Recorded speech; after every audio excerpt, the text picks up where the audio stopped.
Hey friends, KFD here. We've got our big red boo thing, the 2015 5.7 RT with 114,000 miles on it. Now what I'm doing today is a radiator replacement. I noticed a coolant smell a few weeks ago, and so what I had done is I saw some leakage down here around this area. So I replaced the drain petcock, which is about $16 from your local Dodge dealership. I thought the O-ring was bad. Still leaked. So I went to AutoZone or I went to O'Reilly's and I got a just an off-the-shelf, nothing too crazy, off-the-shelf radiator. It was like $89, and this is where we're at. Now, I saw a lot of videos saying that you had to take the front fascia off. There's screws, there's this, there's that.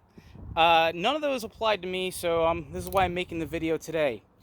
You're not going to need a lot of tools. Honestly, you're going to need a 13 millimeter for these four bolts, four 13 millimeter nuts, two 10 millimeter nuts, and then the rest are going to be a little 6 millimeter. And of course, if you've got a little quarter stick ratchet like I do, it makes stuff a lot easier. So what do?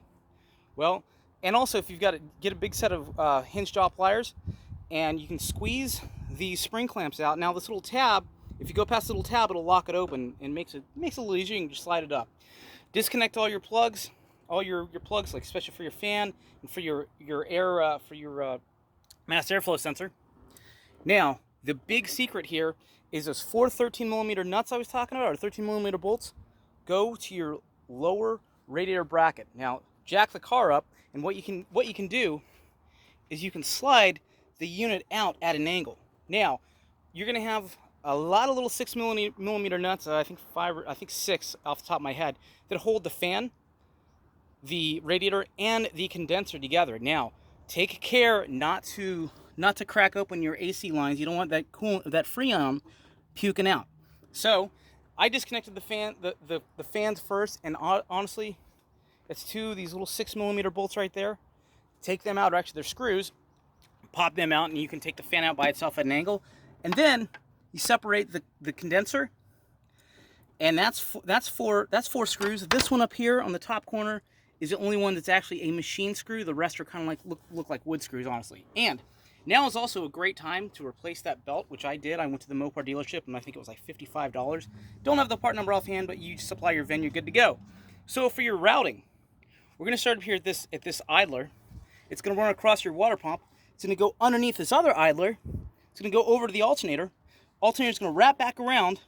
It's going to go to your I can't think of it right now, but this other idler. This is the one that you adjust, right? You put your 3/8 in there, good to go.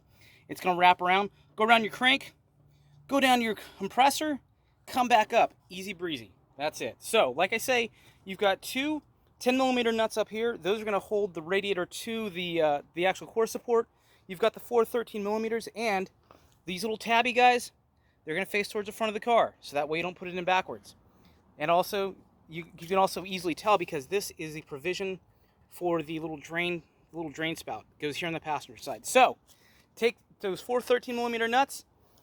You've got 6 of these little 8 millimeters, and you're good to go.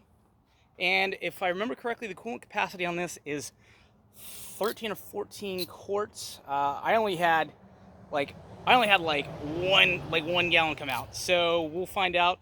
I'll put that in the description below. Make sure to figure that out. But make sure you've got everything tightened up. Make sure all your clamps are good to go, and your car is gonna be running nice and cool. Thanks for watching.